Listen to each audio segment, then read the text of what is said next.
So hello दोस्तों, welcome to my channel. आज के इस वीडियो में हम लोग यहाँ पे प्रॉफिट एंड लॉस का ये वाला क्वेश्चन को सॉल्व करने वाले। तो क्वेश्चन क्या है वो देख लेते हैं हम लोग।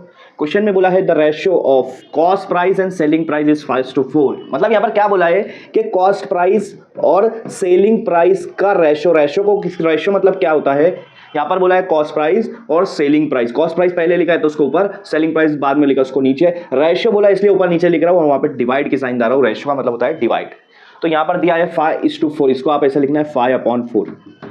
इसका मतलब क्या हुआ कि कॉस्ट प्राइस बोला है, कॉस्ट प्राइस 5 रुपया हुआ, सेलिंग प्राइस 4 रुपया हुआ। ये मतलब नहीं है उसका, ये इसका मतलब ये हुआ कि कॉस्ट प्राइस 5 गुना है और सेलिंग प्राइस 4 गुना है। ये बात कहने की, ये बात बोलना चाहते हैं वो लोग। और मान लो गुना आप 10 से कर रहे हो तो इस हिसाब से 10 के हिसाब से सेलिंग प्राइस 4 गुना 10 के हिसाब से 40 रुपया हो जाएगा, कॉस्ट प्राइस 10 के हिसाब से 50 रुपया हो जाएगा। एक एग्जांपल दे रहा हूं तो 50 और 40। इससे क्या समझ में आ रहा है आपको? यहां पर देखो, जब भी रेशो वाला क्वेश्चन आएगा तो वहां पर देखो किसकी कीमत ज्यादा है, किसका यहां पर रेशो ज्यादा है। ठीक है, वैल्यू सीपी की यहां पर ज्यादा है, इसका मतलब लॉस होगा। अगर सेलिंग प्राइस की ज्यादा होती तो प्रॉफिट होता था। यहाँ पे सीपी की ज्यादा है। सीपी किसको बोलते हैं मेरे भाई? सीपी बोलते हैं कॉस्ट प्राइस। कॉस्ट प्राइस मतलब क्या यार, तुमको ये पेन बेचना है। पेन, मान लो आप एक बिजनेस कर रहे हो, ये मार्कर बेच रहे हो, तो मार्कर बेचने के लिए पहले लाना पड़ेगा ना दुकान से। तो आपने इसको खरीदा, आपने जिस कीमत में खरीदा उसको कहते हैं कॉस्ट प्राइस, और इसको जिस कीमत में बेच रहे हो उसको करेंगे सेलिंग प्राइस। अब मुझे बताओ, आपने जिस कीमत में खरीदा वो अगर सेलिंग प्राइस से बड़ा हो जाएगा, आपकी खरीदारी की कीमत ज्यादा है और बेचने की कीमत कम है, तो भाई लॉस होगा कि प्रॉफिट होगा? ये तो बच्चा बनाएगा कि भाई हमको तो लॉस होगा, इसके वास्ते तो हम बैठे नहीं है। तो जाहिर सी बात है ना, कॉस्ट प्राइस बड़ा होगा तो लॉस होगा, सेलिंग प्राइस बड़ा होगा तो प्रॉफिट होगा। सिंपल सी बात है।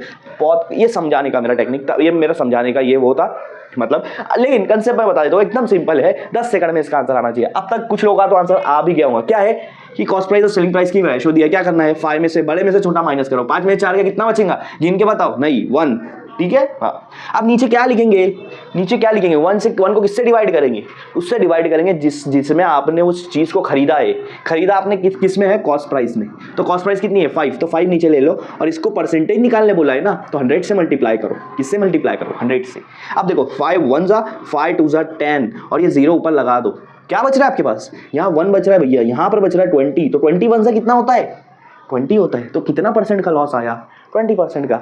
10 सेकंड में आपको आंसर आ जाना चाहिए। 5 में 4 का 1 बचा, 1/5 कितना होता है? 0.20। 0.20 का मतलब होता है 20%। 20% का लॉस आ गया। एकदम सिंपल सा क्वेश्चन है।